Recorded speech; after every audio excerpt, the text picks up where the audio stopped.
Bom dia, pessoal. Bom dia. Hoje é quinta-feira, falta só um dia para a gente terminar a semana. Claro, além do dia de hoje, né? E nós vamos terminando bem, porque o Brasil finalmente encerrou a sua taxa de alta, o seu ciclo de taxas de juros lá em cima, na estratosfera, porque ontem o Copom finalmente resolveu entender que a economia brasileira está claudicando e que precisa desse incremento. Mas não foi grande coisa não, foi só 0,25 num manancial de 15%, ou seja, foi quase que uma gotinha no oceano.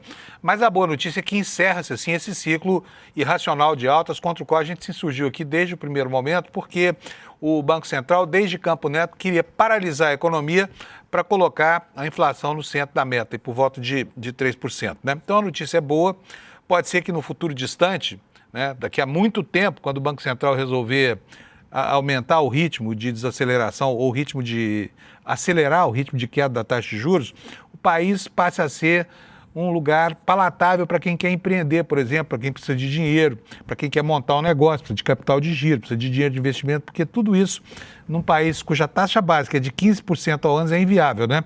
E aí sim nós vamos ver um boom econômico no Brasil. O problema é que essa redução não vai produzir efeitos tão cedo, segundo a avaliação de todos os economistas. Mas, repito, a notícia é boa, né? Vamos começar devagarzinho a voltar para trás. Para ir é rápido, mas para voltar é muito ruim. O ritmo é sempre muito lento. Por quê? Porque o desejo de todo especulador financeiro é ter alguém que pague 15% ao ano para uma inflação de 5%, ou seja, mais de 10 pontos percentuais de ganho líquido ao ano acima da inflação, né? Qual é o lugar do mundo que dá isso, tá? Qual é o lugar do mundo? Nos Estados Unidos, por exemplo, a taxa está muito próximo do zero, considerada a inflação. No Japão, a taxa é negativa, na China é negativa, e a gente aqui tendo que caminhar para uma economia matizada por esse tipo de coisa.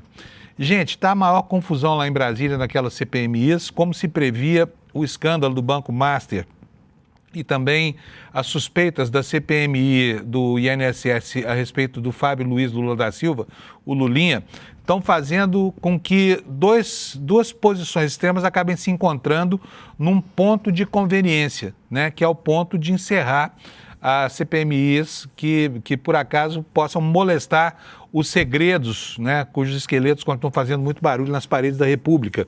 E é sobre isso que a gente vai ver hoje. E aqui em São Paulo, meu Deus do céu, nós tivemos ontem aqui uma pantomima na Assembleia Legislativa, uma deputada chamada Fabiana Bolsonaro, né?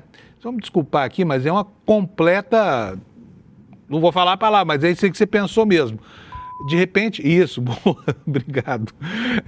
Enfim, essa moça foi para a tribuna para fazer o famoso blackface, Jim Crow, que é quando uma pessoa branca, para tripudiar sobre os negros, pinta o próprio rosto de preto, né? Ressalta detalhes como a boca, o nariz, as expressões. Para quê? Para fazer uma crítica à aceitação dos gêneros no Brasil. Foi um espetáculo tão grotesco, nós vamos ver isso aqui hoje, mas é inacreditável que alguém possa se dar o desplante de subir numa tribuna para fazer o que essa moça fez. Será que é o sobrenome que deixa ela assim? Tão, né, disponível para falta de bom senso? Vocês vão ver, vocês não vão acreditar, se é que já não viram antes, tá bom? Esses são alguns dos destaques de hoje. Agora eu tenho uma notícia para vocês que muita gente não vai gostar. Os fãs do Alex Amorim. O Alex, essa semana, não participa mais do programa, ele está cuidando de compromissos pessoais aí, ele contou isso aqui para a gente ontem. E hoje nós temos o Vitão aqui na direção de TV. Pedi muito para ele falar sobre futebol aqui, mas ele não quis, tá? Não gosta de futebol, é igual o meu pessoal lá em Uberlândia. E eu quero, aqui na abertura, antes de passar as informações sobre os destaques das notícias, dizer que a Câmara Municipal de São Paulo finalmente aprovou a mudança do nome de uma rua, Rua Peixoto Gomide aqui, porque o homenageado por esse nome foi um senador que lá no começo do século passado matou a própria filha porque não aprovava um casamento dela, né? E, enfim, é duro ter uma cidade que é a capital brasileira do feminicídio, um dos países que matam mais mulheres no mundo com o nome de um assassino. E fica aqui a minha sugestão para o pessoal da minha terra, de Uberlândia, porque lá a praça central da cidade se chama Tubal Vilela. É outro feminicida. Matou com um tiro a própria esposa e a filha que ela tinha na barriga, tá? É uma coisa extremamente triste, mas a praça central de Uberlândia por mais uma dessas vergonhas públicas que a minha cidade gosta de passar, se chama Praça Tubal Vilela. Pessoal de Uberlândia, fica a dica, tá? Homenagear feminicida nos dias de hoje, do país que mais mata mulheres do mundo, não tem explicação. Isso posto, como nós não temos hoje o nosso grande Alex aqui para falar sobre futebol, vamos falar sobre... E eu não entendo nada de futebol, como vocês sabem muito bem, então vou ficar devendo para vocês para a volta do Alex, tá? Os comentários sobre futebol aqui. Eu vi o Anderson, que é um dos nossos operadores aqui de videotape, hoje chegando aqui com a camisa do Corinthians, perguntei o que era aquilo. Ele falou, não, aqui tem jogo hoje à noite. Eu falei, então, se é hoje à noite, a gente não precisa falar nada disso. Vamos para a meteorologia, então, para você saber como é que vai ser o dia. Hoje eu acordei e a minha Alexa falou assim, ó, tempo sujeito a chuvas a partir das 2 horas da tarde. O que eu fiz? Botei a minha roupinha, peguei o capacete, ia indo para a garagem, quando passei pela área externa, estava chovendo. Quer dizer, a Alexa não sabe que chove em São Paulo quando está chovendo. Então está chovendo, vai chover, provavelmente vai chover bastante ao longo do dia. A previsão é de que a chuva aqui na capital do estado de São Paulo fique mais intensa aí por volta das 2 da tarde. Mas esse aí é o mapa que você está vendo aqui do meu lado, é o mapa da meteorologia, é o mapa dos alertas do Instituto Nacional de Meteorologia. Então hoje é um dia em que pode haver chuva grande em toda essa região alaranjada aqui, olha, que vai lá do extremo oeste do Brasil, vem até o litoral do Nordeste, depois baixa, atravessa Minas Gerais, atravessa o Tocantins, atravessa Goiás e vai lá no litoral do Rio de Janeiro e de São Paulo. É justamente pela ação desses fatores climáticos que nós estamos tendo essa chuvinha que me pegou agora de manhã aqui em São Paulo, tá? E agora, gente, eu vou ver aqui como é que está o tempo na capital do seu estado, porque aí você sabe se bota uma blusa, se põe uma camisetinha regata, se não põe nada e sai de casa assim mesmo. Olha, lá no sul, né, nós vamos ter um recrudescimento da chuva. A gente desde ontem tem uma frente fria passando por ali. Eu vou atualizar aqui o mapa para a condição meteorológica da tarde. Olha, vocês podem ver, olha, toda essa faixa aqui no leste do Brasil, que vai do Mato Grosso até o sul e o oeste do Paraná, com ocorrência de chuvas grandes hoje. Em Porto Alegre, a temperatura continua alta, vai chegar a 30 graus, mas não há previsão de chuva, a não ser uma pequena possibilidade no finalzinho da tarde, tá? Em Santa Catarina também vai ser um dia nublado, mas pode chover, a temperatura vai a 28 graus. Em Curitiba vai a 26, a previsão lá é de chuvas isoladas. Aqui em São Paulo, possibilidade de chuva isolada, possibilidade que já se concretiza, que já se materializa, porque, como eu falei, já está chovendo, né? Lá no Rio de Janeiro, temperatura em São Paulo hoje, nós vamos a 26, nesse momento nós estamos com 22 graus, portanto não tá frio, né? Mas a temperatura não sobe muito ao longo do dia, vai ficar em 26. No Rio de Janeiro, tempo nublado, mas não chove, temperatura máxima de 32 graus. Em Vitória pode chover, com 32 graus de temperatura. Em Belo Horizonte, a previsão é de nuvens com pancadas de chuva isolada e 27 graus de temperatura máxima. Vamos agora para o centro-oeste brasileiro. Brasília vai ter muitas nuvens durante o dia, vai ter chuva isolada também. O pessoal de Brasília já vai se despedindo da chuva, que daqui a pouco para, né? Para de vez. E a temperatura lá vai a 29 graus, portanto vai ser um dia quente. Em Goiânia, 1 grau a mais, com a mesma previsão meteorológica, pancadas de chuvas isoladas, máxima de 30 graus. Em Campo Grande vai fazer 29 graus nas horas mais quentes e deve chover também a mesma coisa em Cuiabá, que terá máxima de 32 graus. Em Porto Velho, 30 graus, chove por lá, chove mais ainda em Rio Branco, que também terá 32 graus. Em Manaus, a temperatura máxima do dia será de 33 e lá em Boa Vista, que tem sido, na última semana, a capital mais quente do Brasil, 36 graus, só com nuvens no céu, mas sem previsão de chuva. No Amapá, em Macapá, nuvens com pancadas de chuva e máxima de 29 graus Celsius, num dia em que a variação também vai ser pequena, só 5 graus de gradiente térmico, porque agora lá está 24 graus e vai a 29 na hora mais quente do dia. E em Belém, 30 graus Celsius, chove, né? E como é normal nessa época do ano. E em Palmas, do Tocantins, a previsão também é de chuvas isoladas com máxima de 32 graus, tá? Agora vamos começar os estados do Nordeste do Brasil. Em São Luís, previsão de chuva, máxima de 28 graus. Em Teresina, 30 graus, fresquinho. Muitas nuvens com pancadas de chuva. Lá em Fortaleza também deve chover, especialmente durante a tarde, com máxima de 30 graus Celsius. Nas demais capitais do Nordeste não chove. Então vamos lá, em Natal, temperatura máxima de 32, em João Pessoa também 32, em Recife também 32, em Maceió também 32, cadê Aracaju aqui? Aracaju 31, né? Muito mais frio. E finalmente em Salvador 26 graus, olha que coisa interessante, o dia começa com 25 e a máxima lá em Salvador, num dia bonito, de praia, vai a 26, quer dizer, de 25 para 26. A temperatura não se mexe hoje lá em Recife.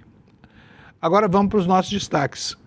Aqui no site do ICL, no iclnoticias.com.br, eu só vou pedir para tirar, tira do ar para mim, porque eu vou atualizar aqui a página para a gente ver se alguma coisa mudou aqui na nossa manchete, porque todo dia às 7 horas da manhã o noticiário se renova, mas não mudou não, está aqui para vocês. Olha, a notícia principal hoje é sobre o que está acontecendo lá no Oriente Médio, onde a confusão está se generalizando.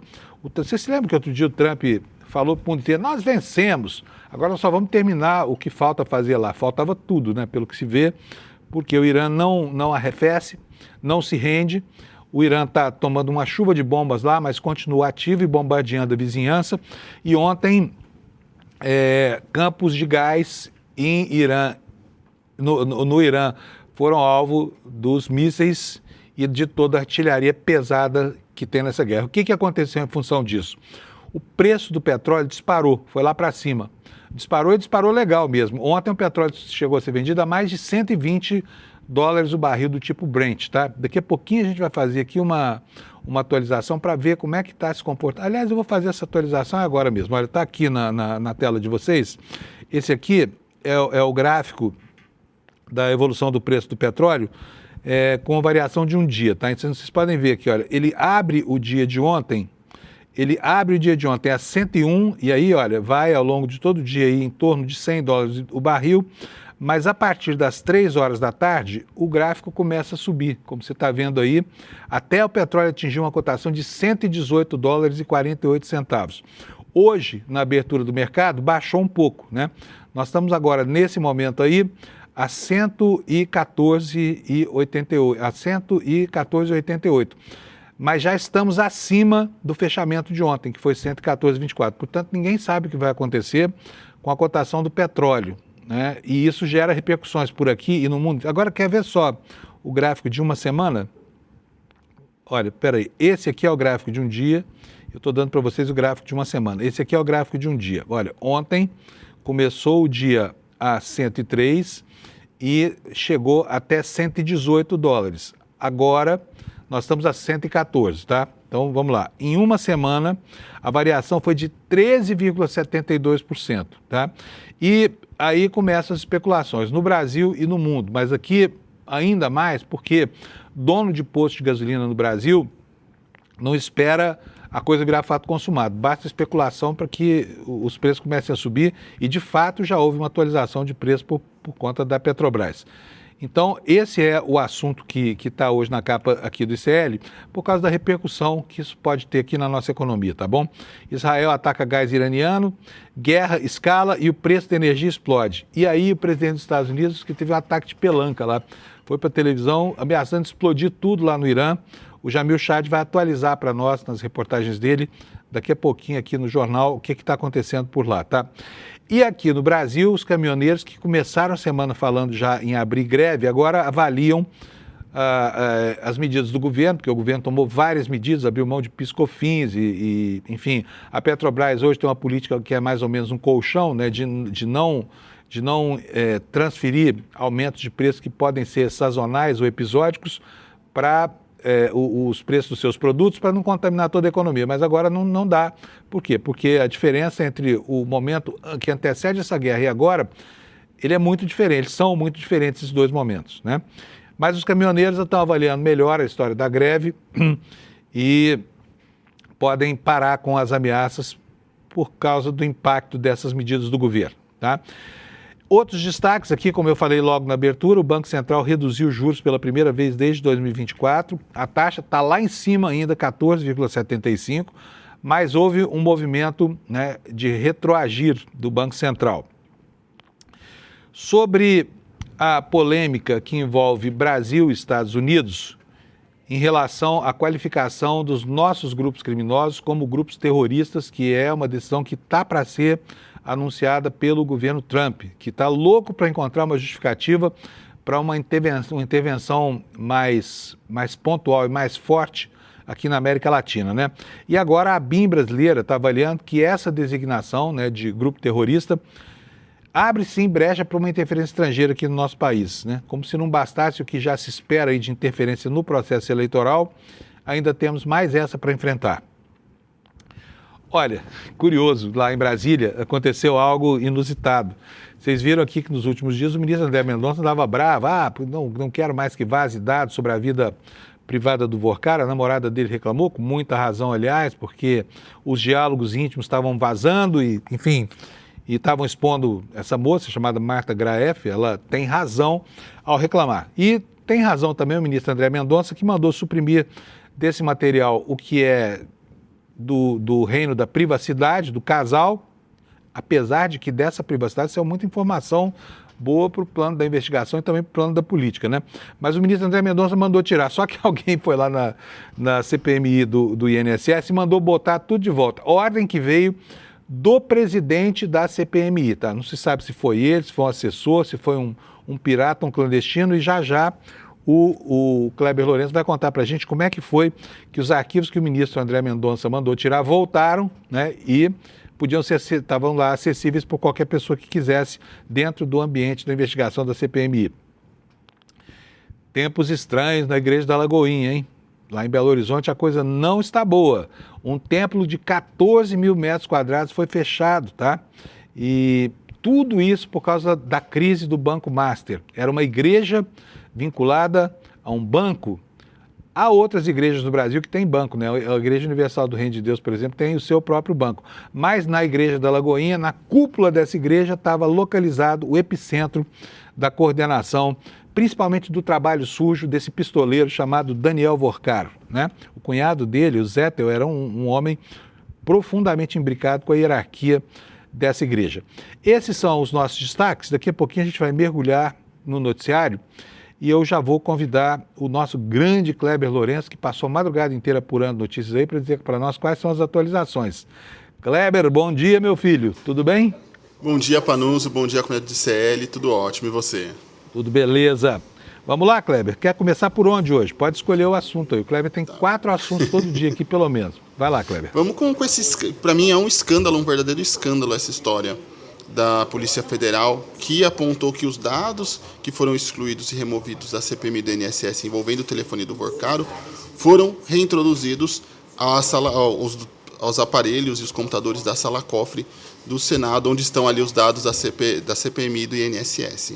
Nesse caso, porque eu falo que é um absurdo? Porque a Polícia Federal se dispôs a não só fazer o registro para o ministro André Mendonça, que é o relator do caso no STF, como também emitir uma nota pública sobre esse assunto. Então, essa nota pública já dá um indicativo do termômetro de como estão as coisas, com a PF extremamente incomodada com isso, até porque em outros momentos referentes a alegações de que a Polícia Federal estaria fazendo filtros de informações ou outras discussões, a Polícia Federal não se manifestou ou demorou a se manifestar sobre determinados assuntos. Neste caso, eles já se manifestaram ontem, logo após a conclusão dos trabalhos de extração das informações ali e conferência dos conteúdos que estavam disponíveis na sala cofre, e já emitiram essa nota pública. E não só teve a nota, mas apontando para a própria presidência da comissão. Essa comissão, aqui, é extremamente problemática. A gente já falou sobre vazamentos de dados dela, sobre vazamentos de conversas de Vorcaro com a namorada, coisas de foro pessoal que não dizem respeito ao interesse público, até mesmo aquela votação extremamente atrapalhada e confusa também envolvendo a quebra de sigilos do Lulinha e de outros investigados no caso. E agora a gente chega com essa confusão também agora com a Polícia Federal, basicamente reclamando. E essa nota, Panuso, é nada além do que uma reclamação da Polícia Federal e apontando para algo que é extremamente absurdo. A nota é muito clara em falar que essa solicitação veio direto de um pedido da presidência da comissão. Então, vou até ler um trecho da nota para ficar claro isso. Durante a ação... Desculpa, Kleber, essa nota é a nota da Polícia Federal, né? Exatamente, a nota da Polícia Federal. A Polícia Federal que está falando isso, tá, gente? Olha só a troca de tapas institucional que isso representa. Vai lá, Kleber. Mais uma vez, a Polícia Federal decidiu fazer uma nota pública aberta à imprensa e a toda a sociedade sobre o assunto. Então, na nota diz: durante a ação foi constatada a reintrodução no ambiente do Senado Federal de dados anteriormente excluídos pela Polícia Federal. A medida ocorreu de solicitação direta da presidência da CPMI à empresa Apple. Então, basicamente, só para a nossa audiência entender, foram removidos os dados, a Polícia Federal fez a extração dos dados, e aí, depois de que tudo isso aconteceu, a presidência da CPMI foi lá e falou: olha, quero os dados novamente. Meio que passou por cima, deu uma volta na Polícia Federal e no próprio STF e pegou de novo os dados que temos. Já sabemos, pelas notícias e relatos também de alguns parlamentares, vídeos de foro íntimo e coisas da esfera pessoal de Daniel Worcaro que nada dizem respeito à investigação, ao caso Master ou aos prejuízos causados pelo escândalo do caso Master. Vale ressaltar também que o grau de absurdo dessa história, porque é o tipo de coisa que eu venho falando desde a semana passada, pode sim abrir brechas para que advogados de Daniel Worcaro não precisem nem se preocupar com uma delação premiada e peçam sim a anulação de todo o caso. Então, olha a gravidade dessas coisas, Panunzio. Pois é, gravíssimo, né? Gravíssimo mesmo. Tá dando uma confusão dos diabos lá, porque, olha, gente, e aí a gente começa a entender como é que isso começa a afetar o noticiário, né? Porque ontem nós tivemos uma edição do Jornal Nacional com relação, por exemplo, à quebra dos sigilos do Lulinha, que foi uma coisa espetacular. Porque, sabe assim, ao tratar do caso, tudo que há ainda hoje de informação que leva a tantas suspeitas e a tantas suposições infamantes, é uma referência, né, em uma comunicação entre o careca do INSS e a Roberta Luskinger, que é amiga do Lulinha, ex-mulher do delegado Protógenes, dizendo o seguinte, que precisava pagar um valor de R$300 mil para o filho do rapaz. Filho do rapaz parece uma metáfora bíblica, né? Todo mundo tem certeza que é o filho do Lula que recebeu esse dinheiro. Ocorre que o Lulinha, que teve o sigilo quebrado por ordem judicial, ele está negando de maneira peremptória que ter recebido qualquer vantagem do careca do INSS, que nunca teve dinheiro da CPI do escândalo do INSS na conta corrente dele. No entanto, trata-se disso em Brasília, a oposição trata disso como se fosse um fato consumado, né? Querendo o quê? Criar fatos para que isso passe a atuar na formação da opinião pública em relação às eleições que vem aí, né, Kleber? E está lá uma troca de tapas gigantesca lá na CPI. Até agora não se provou nada, né? Mas os advogados do Lulinha já admitiram que ele foi a Portugal tratar de negócio lá na área de medicina canábica, levado pelo tal careca do INSS. E agora já não se fala mais em mesada, estão falando em viagens, né? Enquanto o assunto vai andando. Não é isso, Kleber? Isso mesmo, Panunzio. E o mais absurdo lembrando que no dia 9 de março, o presidente da comissão, o senador Carlos Viana, defendeu os vazamentos, dizendo que era correto, que era moral, que era justo. Mais uma vez, esse tipo de atitude vai abrir brechas para que os advogados dos envolvidos no caso Master possam pedir, sim, nulidades ali, entrar com ações de nulidade. Um outro ponto importante, essa confusão toda que vem sendo criada pela própria comissão e, ao que tudo indica, pela nota da Polícia Federal, pela presidência desse colegiado, que é mais grave, dão todos os motivos do mundo para que Davi Alcolumbre, presidente do Senado e do Congresso Nacional, não prorrogue os trabalhos dessa comissão. Há um debate muito grande, ameaças de entrar na justiça para pedir a prorrogação. O Carlos Viana fala que não vai ter tempo hábil para concluir as investigações, que eles precisam apurar muitos conteúdos. Isso é justo, até parlamentares da base governista falam também que o tempo para avaliar todas as informações e investigar o caso na CPMI do INSS é muito curto, que precisariam de uma prorrogação do prazo, mas, diante de todas essas confusões, vazamentos, idas e vindas, isso vem, inclusive, é muito conveniente para Davi Alcolumbre. É fato notório também de que ele é contrário a uma comissão que investiga o escândalo do caso Master, seja como um objeto próprio de investigação, tendo uma CPI própria para o caso Master, seja no caso que já está ocorrendo com CPIs analisando o caso Master de forma complementar, como a do crime organizado e essa do INSS. Então, isso dá de bandeja também para Davi Alcolumbre argumentos para que não renove os trabalhos dessas comissões quando chegar o período de finalização delas. Tá todo mundo querendo sepultar essas CPIs, né? Vamos falar um pouquinho da outra, do crime organizado, porque ontem teve um depoimento importante lá em Brasília, um advogado chamado Vladimir Timmerman, ou Vladimir Timmerman é o nome dele. Esse cara é fundador de uma dessas empresas gestoras de fundos aí, chamada Ash Capital. E ele deu um depoimento e afirmou categoricamente que o dono do Banco Master não era o Daniel Vorcaro. Quem seria, então, o dono do Banco Master por trás do Vorcaro? Hein, Kleber? Na verdade, o próprio Vladimir falar sobre quem seria o dono do Master. Vamos colocar o VT para assistir? Acho que melhor do que eu falar é ele próprio dizer quem é o dono do caso Master, do Banco Master. Vamos lá. Saber quem é o dono do Master. Roda para nós, por favor, Vitão. Muito se pergunta do como que o banco inflou o balanço, né? E qual que é a responsabilidade de Roberto Campos Neto em cima disso. Eu fiz uma denúncia para o Banco Central em 2023, onde mencionava especificamente as operações com precatórios, pré-precatórios. Obviamente não foi exaustivo, mas se tivessem prestado atenção no que eu falei, teriam evitado. 9 dias depois da minha denúncia para o Banco Central, 29 dias depois, é promulgado aquele regramento do Banco Central, que impedia o banco de continuar fazendo o que estava fazendo com precatórios, com títulos de crédito. Esse Mas VT, ele não falou o nome do dono. Na verdade, né? esse VT ele é sobre a responsabilidade do Banco Central sobre o descalabro do Banco Master. Tem um outro VT que ele fala sobre quem seria o verdadeiro dono do Banco Master. Vamos tentar assistir de novo esse. Então fazendo isso para você que está nos assistindo aí ficar em estado de suspense também. Vai lá, põe o VT para nós, então. Então, o meu sentimento é que é uma pessoa que realmente não sabia nem o que estava acontecendo, né? Foi colocada para ser a cara, para fazer as conexões políticas, mas a operação, eu tenho certeza, eu consigo mostrar a estrutura, caso os senhores desejem, de como que o Tanuri e quais são os elementos que mostram que o senhor Nelson Tanuri seria o dono do banco, sendo que tem que se entender que essa questão é muito maior do que o banco ensina. Você tem um Banco Master, é muito maior. Então, o seu Nelson Tanuri é uma das cabeças. Eu acho que assim, é o mais alto da hierarquia. Quem são as outras pessoas? Eu só posso falar o que eu posso provar. Né?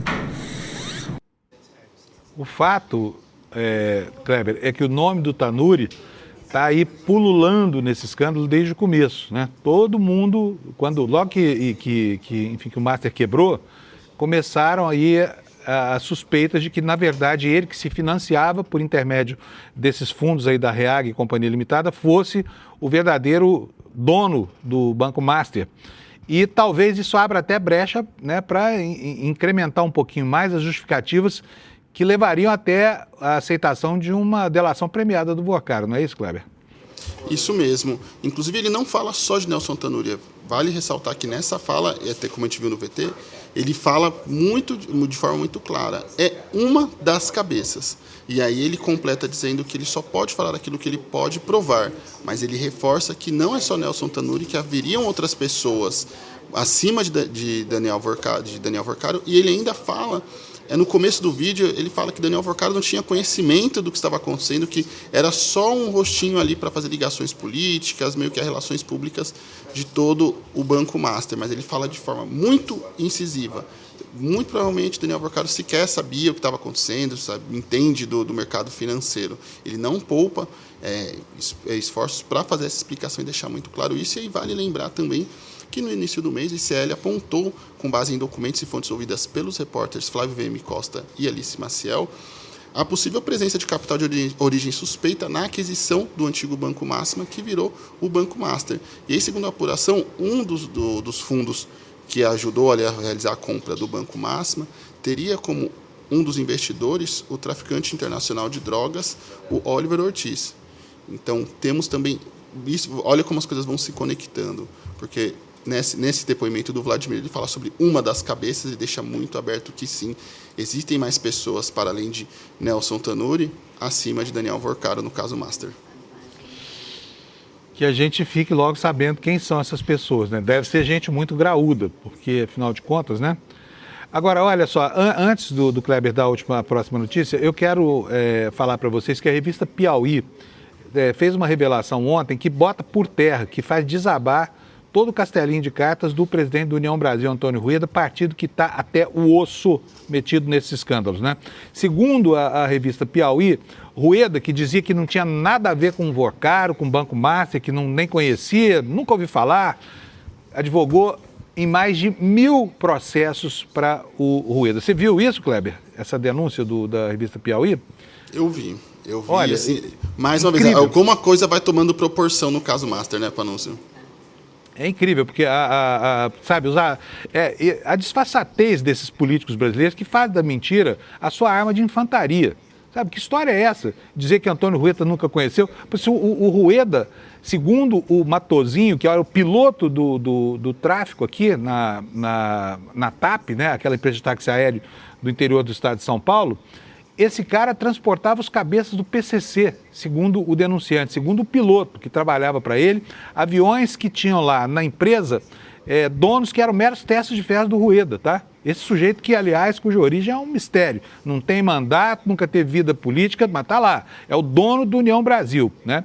Partido que, eu repito, tá nisso até o talo, tá? Tá nisso até o talo. Vale lembrar as brigas que ele teve também com o antigo dono do PSL, quando se fundiu ali o Democratas e o PSL, para o comando do União Brasil. Acusações de tentativa de homicídio, de um botar fogo na casa do outro, assim, foi uma confusão absurda que os noticiários acompanharam na ocasião e que davam ali um pouco do tom do que estava por vir, Panúncio.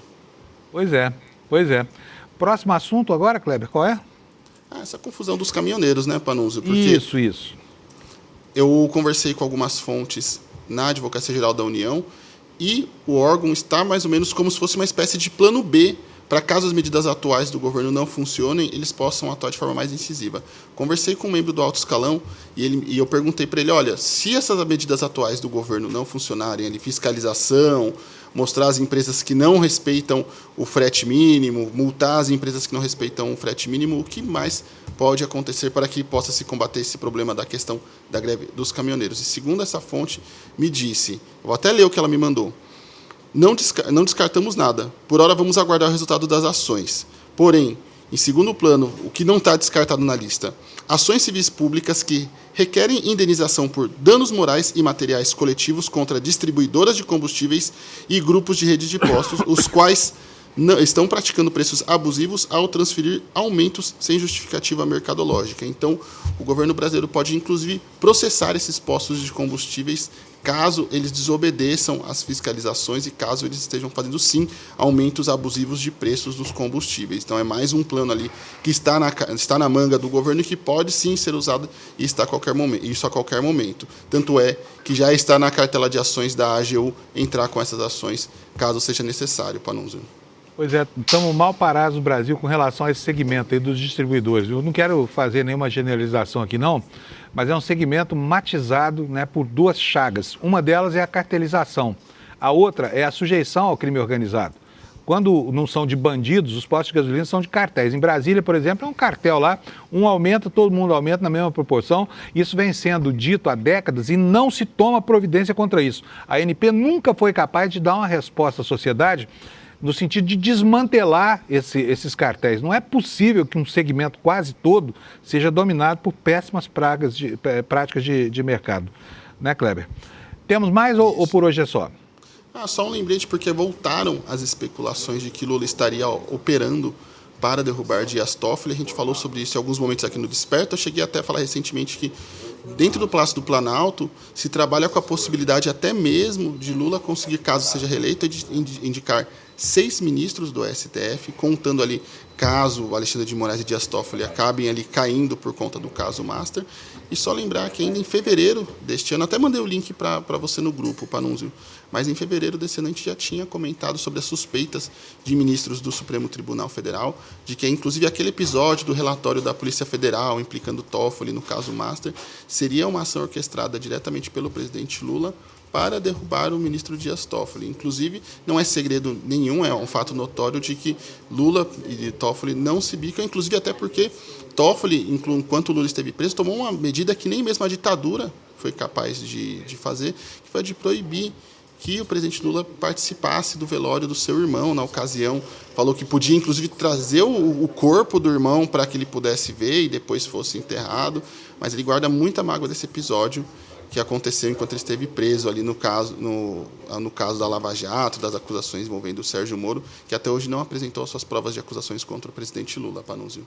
Pois é, quem quer vincular qualquer ação política de Toffoli a Lula hoje não vai conseguir encontrar um elemento de conexão, tá? Porque o Lula tem birra do Toffoli, foi realmente um ministro muito sacana. E outra coisa, o Toffoli, quando a gente olha a história dele, e eu até vou dizer para vocês, porque nós vamos ter novidades sobre isso nos próximos dias, tá? O Toffoli é um fenômeno meteórico na sua carreira jurídica, é um jovem que, filho de uma família humilde do interior de São Paulo, de Marília, no Oeste Paulista, teve uma infância e uma adolescência de classe média baixa, era muito mais esforçado que brilhante, passou no vestibular da Faculdade de Direito mais prestigiada do Brasil, que é a Faculdade de Direito Largo de São Francisco, e aí teve que trabalhar como caixa de pizzaria para pagar as despesas de manutenção dele aqui em São Paulo. Mas ele se deixou levar pelo movimento estudantil, né? Naquele momento lá, anos 80, 90, ele conheceu o movimento estudantil e já conseguiu logo um emprego na CUT quando terminou a faculdade.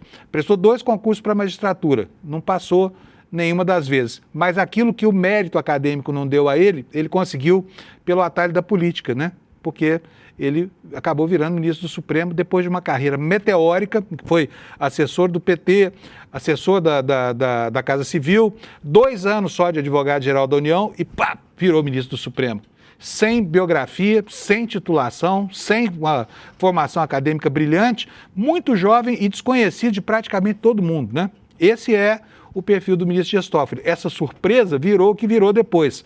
Quando o irmão do Lula, o Vavá, morreu, Lula estava preso na cadeia, pediu à Justiça Federal do Paraná para que fosse ver o sepultamento do irmão, que era o irmão querido dele, e o Toffoli disse que não, que ao velório não iria, que ele iria para uma instituição militar, para onde o corpo deveria ser levado, para que o Lula se despedisse dele. E aí o Lula dispensou isso e nunca mais falou com o Dias Toffoli. Então eles não se toleram, eles não se bicam, tá? Kleber, é só isso, né? Por hoje? Só isso por hoje. Só isso, e tá amanhã ótimo. Temos mais. Maravilha. Um abração para você. Muito obrigado. Abraço. Viu? Tchau, tchau. Vou ler aqui para vocês a matéria da revista Piauí. A matéria está aberta na internet, você pode ir lá ler, porque a matéria é uma matéria longa e muito importante, tá? E olha, Antônio Rueda advogou para o Banco Master. Eu preciso dizer para vocês que esse sujeito que você está vendo aqui do meu lado tinha dito que não conhecia Vorcaro, tá? Não tinha relação nenhuma com Vorcaro, né? Aí as coisas começam a dizer, mas é uma disfarçatez, porque esses caras acham que o comportamento deles não deixa rastro. Como assim? O cara é advogado, tem procuração do sujeito, está atuando por ele numa miríade incrível de processos. Eu falo, não conheço, tem nada a ver com isso. Sinal de que a relação não deve ter sido uma relação muito defensável moralmente, porque senão, né, qual é o advogado que nega? Não, realmente eu trabalhei para aquele cara lá, fui advogado dele, isso até eu qualificaria. Afinal de contas, advogado vive de cliente, situação difícil, né? Mas eu vou ler para vocês aqui a matéria da revista Piauí, tá? Um trechinho só. Antônio Rueda advogou para o Banco Master, presidente da União Brasil, que até ontem negava ter relações com Daniel Vorcaro, teve que admitir, a revista Piauí, que o escritório dele fez mais de 1.000 audiências, 400 acordos para o Banco do Vorcaro. A reportagem nos conta o seguinte: o envolvimento do presidente da União Brasil, Antônio Rueda, com o Banco Master é maior do que se sabia até agora. Documentos judiciais obtidos pela revista Piauí mostraram que ele e a irmã dele, que se chama Maria Emília de Rueda, advogaram pessoalmente para o banco de Daniel Vorcaro em pelo menos 2 ocasiões entre 2023 e 2024. Agora, tá? No auge da ação estelionatária desse banqueiro. A assessoria do político confirmou que o escritório da família Rueda e Rueda defendeu o Master na justiça. Não informou o número de processos, nem em quais deles Antônio Rueda atuou diretamente, mas disse que foram dezenas de pareceres e centenas de reuniões, incluindo mais de 1.000 audiências, cerca de 20.000 protocolos e aproximadamente 400 acordos em ações relativas ao Banco Master. Segundo a nota, trata-se de uma atividade profissional legítima, regular, plenamente compatível com o exercício da advocacia no país. Tá bom, mas se era, então me explica, por que vocês negaram até agora? Sabe? Por quê? Qual é o sentido de uma negativa quando as coisas podem ser claras e tranquilas.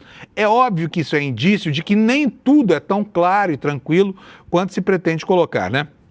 A revista assinala o seguinte: a informação, no entanto, contradiz uma outra nota divulgada por Rueda na terça, dia 17, tá? Hoje é dia 19, então foi anteontem, tá? Terça-feira passada, anteontem, o Rueda divulgou essa nota, dizendo o seguinte, olha: o político havia dito que não possui qualquer relação com o Vorcaro, além de contatos sociais eventuais. Essa nota foi divulgada depois que o jornal O Globo revelou a existência de conversas entre Vorcaro e o então presidente do BRB, Paulo Henrique Costa, que mencionavam o nome de Rueda. Rueda participou diretamente de pelo menos um processo participou diretamente como advogado, com procuração e tudo mais, tá? O que mais se diz aqui? Trata-se de uma ação movida contra o banco pelo Instituto Defesa Coletiva. Era já algo que prenunciava a ação vigarista desse banco, tá? Por quê? Esse instituto, chamado Instituto Defesa Coletiva, entidade sediada em Belo Horizonte, ele advogava por direitos dos consumidores. E no processo, o Instituto pede que o Master pague uma indenização de 48,5 milhões de reais por ter contratado crédito consignado para clientes sem que eles tivessem autorizado. Então, a face estelionatária do banco em relação a esses contratos de crédito consignado já estava caracterizada ali. O Rueda advogou para eles, e aí esse sujeito vem a público, não conheço, não tenho nada a ver com isso. Aí basta levantar no site dos tribunais, né, botar o nome dele lá, para ver se atuou ou não como advogado. Foi o que a revista Piauí fez, tá? A revista diz aqui que o processo mais antigo que conseguiu identificar data de março de 2023, tá? Auge da atuação do Banco Master. Foi conduzido por quem? Pela irmã do Rueda, pela dona Maria Emília, no Tribunal de Justiça do Rio de Janeiro. Ela defendeu o Master contra uma decisão de primeira instância que limitou descontos do contra-cheque de uma aposentada a 30% da sua renda. Provavelmente esse contrato dizia respeito a crédito obtido aí sem o consentimento de quem aparece como devedor nesse contrato, tá bom? Então é isso aqui. Não acredite numa palavra desse sujeito chamado Antônio Rueda. Ela não vale nada. Ele se desmente por escrito, tá? Ele faz notas negando aquilo que 2 dias depois acaba aparecendo na imprensa. O que ele diz, o que ele afirma, não tem valor, a não ser para os comparsas dele lá em Brasília, tá? Essa turma toda que está aí, ó, acumpliciada com tudo quanto é escândalo da República, tá? Porque esse partido é useiro e vezeiro em participar de tudo quanto é evento deletério para as instituições brasileiras. Vamos continuar falando mais um pouquinho sobre isso. Olha, na CPMI do INSS, o pau está quebrando, né? E está quebrando agora tanto que governo e oposição encontraram um ponto de convergência, segundo matéria do jornal O Globo, né? A manchete diz o seguinte: caso Master e Lulinha levam o PT e o Centrão a atuarem para sepultar a CPMI do INSS. E aqui, antes de ler o lead, a introdução da matéria para vocês, eu preciso explicar aqui que esse é um ambiente que está se formando já há muito tempo, hein? É um ambiente de dupla conveniência, como nós vamos ver aqui agora.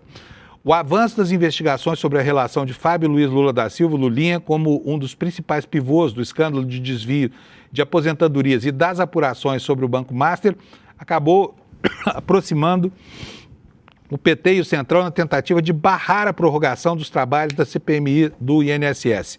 Em lados opostos, na maior parte das disputas recentes, governistas e dirigentes de partidos do bloco passaram a atuar contra o prolongamento das apurações feitas pelo colegiado, cujo prazo termina na próxima semana. A matéria diz o seguinte: sem ambiente político para convencer a cúpula do Legislativo, a CPMI recorreu ao Supremo Tribunal Federal na tentativa de garantir uma sobrevida. E a avaliação hoje é que o caso deixou de representar apenas um problema para o governo e passou a atingir também lideranças e quadros relevantes do centro e da direita após a divulgação das mensagens e registros que expuseram as relações do banqueiro Daniel Vorcaro com personagens de peso da política nacional. Isso aqui é uma afirmação que tem uma conotação política absolutamente clara e perceptível aqui, tá bom? Porque As tentativas de vincular esse escândalo ao governo Lula são tentativas vãs, porque não existe um elemento de conexão. Apesar de que o comportamento de autoridades vinculadas em algum momento ao governo é um comportamento questionável. A gente tem dito e repetido por aqui. Mas esse escândalo não pertence ao campo progressista. Esse escândalo pertence à direita brasileira. É ali que está a fonte de toda a corrupção que aconteceu, pelo menos no que já é visível, né, desse iceberg enfim, do desserviço público aí chamado Banco Master, tá? Escândalo do Banco Master. E o jornal arremata dizendo que o efeito, né, desse envolvimento de tanta gente de um lado e de outro foi aproximar interesses que até aqui corriam separados. De um lado, o Planalto tenta conter o desgaste provocado pelo episódio, né, principalmente por causa do caso do Lulinha. E de um outro lado, partidos do Centrão buscam evitar que a comissão continue revelando conexões incômodas em pleno ano eleitoral.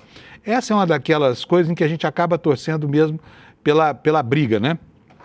Por falar em briga, lá no Supremo Tribunal Federal, como você está vendo aí noutra manchete do Globo, a coisa também continua bastante complicada lá. O ministro Fachin segue isolado na sua tentativa de impor aos colegas um código de decência para que não haja o que está havendo hoje, em que o mau comportamento de 2 ministros acabou arrastando a corte inteira para a lama, né? É do que trata essa matéria do Globo. Uma reunião por uma bandeira branca, por um movimento de pacificação articulado por Fachin, fracassou e isso acaba expondo a pancadaria que o jornal chama aqui de desconexão entre os ministros do Supremo. A matéria diz o seguinte: em meio ao avanço do escândalo do Banco Master, uma tentativa de distensionar o ambiente interno do Supremo Tribunal Federal produziu o efeito contrário e acabou aprofundando a desconfiança de parte da Corte em relação à condução do presidente, o ministro Edson Fachin. Na quarta-feira da semana passada, Fachin costurou numa reunião reservada com os ministros aliados a Gilmar Mendes e Alexandre de Moraes em um movimento para estender uma espécie de bandeira branca com o objetivo de reduzir o nível de atrito. Na sequência, outros ministros passaram a integrar essa reunião.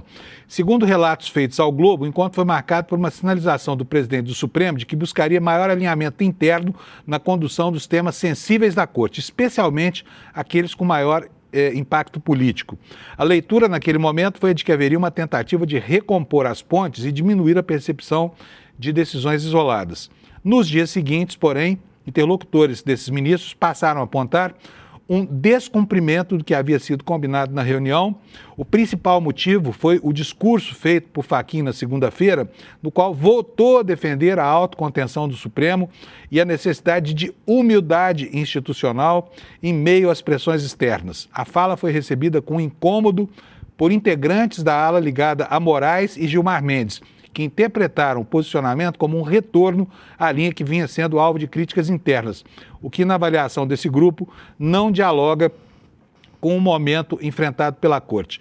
Reservadamente, ministros passaram a dizer que o problema deixou de ser apenas divergências pontuais sobre a pauta conduzida por Fachin e, para esse grupo, há hoje uma percepção mais ampla de desconexão entre a presidência do Supremo e o restante do tribunal.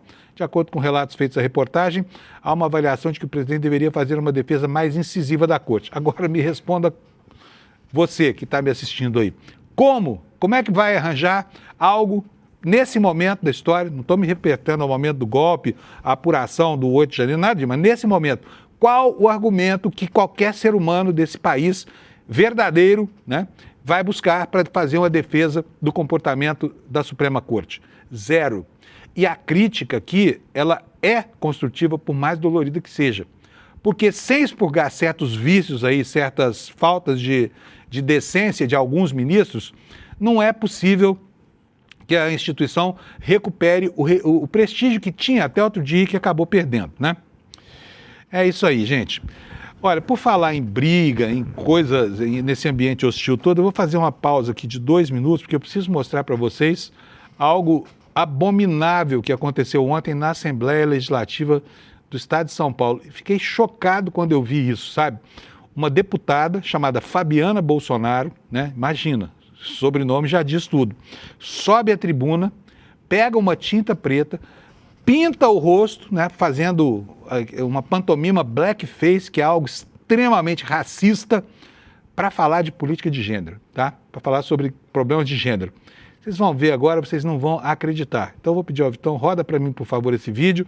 E você que está aí assistindo a gente, para um pouquinho seu café, senta para ver a palhaçada que essa deputada fez. Roda para nós, Vitão. Vocês estão vendo? Eu sou uma mulher branca. Eu tive os privilégios de uma pessoa branca em todo o decorrer da minha vida. Não. Então aqui, eu pergunto para você. Eu sendo uma pessoa branca, vivendo tudo que eu vivi como uma pessoa branca, agora aos 32 anos decido me maquiar, me travestir como uma pessoa negra, me maquiando e deixando só o fora aparecer. E aqui eu pergunto, e agora? Eu virei negra? Eu senti o desprezo da sociedade por uma pessoa negra que jamais deveria existir? Eu te pergunto, você que está me assistindo, eu me pintando de negra, sinto na pele a dor que uma pessoa negra sentiu pelo racismo, por não conseguir um trabalho, um emprego. Eu tenho uma tia, inclusive, que antes dos anos 90 foi atrás de um emprego, e ela é negra. E ela disse que na entrevista de emprego, ela foi ótima. Mas aí, o pessoal que estava fazendo a entrevista disse o seguinte: você é ótima, eu gostaria muito de contratar você, mas você é negra, e aqui a gente não contrata pessoas negras. E aí eu te pergunto, eu tô negra agora? Eu tô sentindo as dores de uma mãe que tem um filho que sofre tudo que sofre na rua por ser negro? Não é isso? Não é essa a luta? Aqui, eu quero justamente mostrar. Não adianta eu me maquiar, eu não sei as dores que vocês passaram. Não adianta eu fingir algo, eu não sei as dores que as mulheres negras lá, naquele evento que tiveram, do governo federal, sentiram quando dormiram no estábulo. Mas agora eu não sou negra. Eu estou pintada de negra por fora. Eu não tenho nem palavra para descrever uma coisa, uma palhaçada tão grande como essa. Essa moça é completamente desprovida de desconfiômetro. Isso que ela fez reproduz o pior do segregacionismo norte-americano, quando essa história de blackface, que era uma pantomima muito, mas muito pejorativa mesmo, era usada para ridicularizar negros nos palcos americanos, né? E, inclusive, as chamadas leis Jim Crow, que eram as leis segregacionistas, ganharam esse nome Jim Crow por causa desse tipo de coisa, desse tipo de espetáculo. Eu sugiro a essa deputada totalmente fora da casinha que da próxima vez vista, né, o capuz da Ku Klux Klan, porque assim vai ficar mais claro o que ela pretende comunicar. Eu estou vestindo um negócio da Ku Klux Klan. Isso não significa que eu não seja uma boa cristã. Sabe? Que ideia ridícula, que comportamento racista execrável. E olha, essa imagem devia ser reproduzida por aí. Acho até que você devia fazer vou pedir aqui para a nossa produção fazer um corte disso, para que você possa espalhar isso por aí, para mostrar o que é que não se deve fazer com o mandato parlamentar, tá? Como é que uma pessoa, de maneira abjeta e muito clara, usa um artifício racista, porque ela deve ser racista, para fazer essa crítica que ela tentou fazer. Que coisa horrorosa isso. Então fica aqui o meu protesto, eu espero que você tenha ficado indignado também, pedindo já desculpa por ter atrapalhado a digestão do seu café da manhã. Pessoal, olha, nós temos aqui informações da guerra, nós temos pouco tempo para falar sobre ela, então vou falar já porque o Jamil está trazendo para nós um relato aqui no iclnoticias.com.br do que aconteceu ontem lá, algo que afetou a economia mundial, porque mais uma vez repercutiu no preço do petróleo. Israel atacaram campos de gás, a guerra escalou e o preço da energia explodiu no mundo. Como a gente viu, a alta ontem foi de quase 10%, né? E subindo, tá? Vou ler aqui para vocês o lead da matéria do Jamil, que nos conta o seguinte: numa noite que marcou uma escalada inédita na guerra do Oriente Médio, Israel lançou ataques contra a maior reserva de gás natural do Irã. O gesto levou os militares de Teherã a retaliarem o principal depósito de energia do Catar e um dos maiores do mundo. A intensificação temida pela diplomacia internacional fez o preço do gás natural sofrer um aumento de 30% em apenas poucas horas na Europa. O gás natural lá é extremamente importante, né? Porque o gás natural não apenas produz energia, ele também aquece as casas, ele serve para fazer a comida, serve para um monte de coisas. Mas durante a madrugada, Israel atacou os campos de gás de Parsul, no Irã, e um dos maiores do mundo. Essa foi a primeira vez que, num conflito iniciado em 28 de fevereiro, a infraestrutura de energia do país persa foi alvo de uma ofensiva. Todo o campo que está entre o Irã e o Catar contém cerca de 1 trilhão e 800 bilhões de pés cúbicos de gás utilizável. É o suficiente para suprir as necessidades mundiais sozinho durante 13 anos, tá? E aí, como resposta, Teherã lançou um intenso ataque contra instalações de energia de aliados dos Estados Unidos no Golfo. O principal dele foi Ras Laffan, que é uma área industrial no Catar que abriga o maior centro de processamento de gás natural do mundo. Trata-se de uma das maiores instalações de exportação de gás natural liquefeito, causando danos extensos e aumentando as preocupações com o fornecimento global de energia. Mísseis e drones ainda foram lançados contra refinarias na Arábia Saudita, nos Emirados Árabes e no Kuwait. E, bom, então a guerra escalou, nós tivemos isso, eu já mostrei para vocês a repercussão nos preços do petróleo hoje, e um ator mundial super importante, toda vez que tem uma guerra, eles são chamados, sabe? Por favor, me ajuda aí, companheiro, use isso. Dessa vez eles aceitaram. Vocês vão ver que coisa engraçada. Olha, tem coisa assim, eu não tenho nada contra os argentinos, tá? Eu gosto muito de tirar um sarro deles no futebol, mas eu tenho maior apreço lá, acho Buenos Aires uma cidade linda, eles são cultos pra caramba, mas o presidente que eles elegeram é um tipo bastante ridículo, né? Olha só o que o Milei quer fazer, Milei, minha mulher fica me corrigindo toda vez, o Milei quer fazer com relação à guerra no Irã. Tá aqui, olha, manchete no portal G1 da Globo, né? Porta-voz de Milei diz que a Argentina pode dar apoio militar aos Estados Unidos em guerra no Irã, caso o Trump... Claro! Imagina se os Estados Unidos vão conseguir ganhar essa guerra sem o apoio da Argentina. É preciso lembrar aqui que no século passado a Argentina se meteu em uma confusão de grande repercussão mundial, que foi a questão das Malvinas Falklands, né? E tomou uma surra memorável. Não sei se o Trump vai ligar para o Milei. Para o Milei, aliás. Não sei se o Trump vai ligar para o Milei. E tampouco sei o que é que o Milei poderia fazer para ajudar os Estados Unidos, por exemplo, a ganhar essa guerra, talvez desobstruir o canal, o Estreito de Hormuz e tudo mais. Mas vamos aguardar, né? Quem sabe se a Armada Argentina não vai lá redimir os novos fascistas do mundo, emprestando ao Trump aquilo que ele não tem como arma de guerra para vencer o Irã nessa parada aí, tá bom? Olha aqui, mais uma de deputado bolsonarista para vocês aí, tá? São 7h57, vai ter que ser rapidinho. Deputada bolsonarista atua contra ensino de cultura africana e indígena.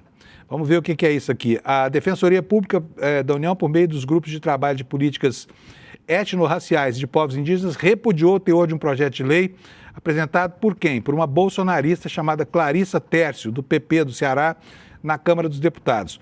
O texto, que em tramitação na Comissão de Direitos Humanos, acaba com a obrigatoriedade do ensino de cultura afro-brasileira e indígena dos ensinos fundamental e médio. Aí vamos estudar o quê? Vamos estudar só a chegada dos portugueses lá, porque essa é a história dos brancos, né? Que chegaram da Europa e, enfim, já encontraram o mundo. O mundo não passa a existir no momento em que o primeiro português bota os pés numa praia brasileira. Vamos estudar só a história da colonização do continente e o povo que morava aqui vai ser esquecido? Olha, a matéria fala o seguinte: hoje o estudo de cultura afro-brasileira e indígena integra a Lei de Diretrizes e Bases, que define o conteúdo que deve ser ensinado nas escolas do país. A inclusão dos dois temas no currículo é obrigatória e ocorreu em 2003 e 2008, respectivamente. O projeto dessa bolsonarista torna o comparecimento dos alunos às aulas sobre os dois temas opcional e cria uma série de entraves, como a obrigatoriedade de que os pais sejam comunicados previamente por meio de comunicados circulares ou outras manifestações formais sobre a realização de atividades com conteúdo histórico-cultural, festas culturais ou expressões religiosas. Mas que beleza! Estamos bem de deputado no Congresso Nacional, hein? Fala sério. Com isso eu encerro o jornal de hoje.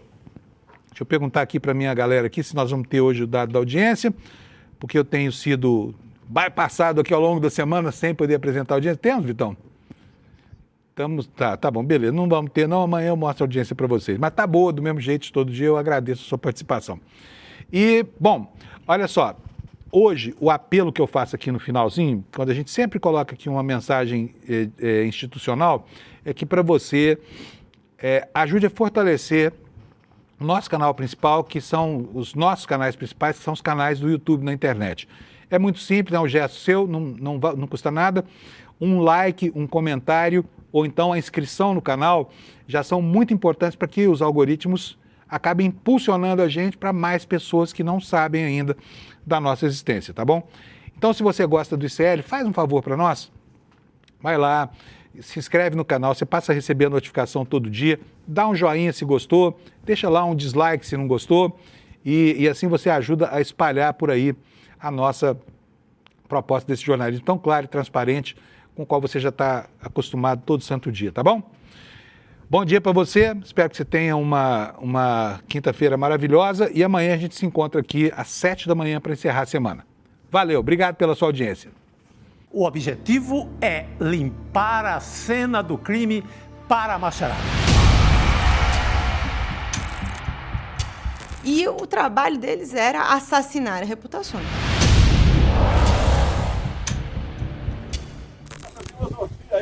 Olha o freio da vida aí, esse energúmeno aí.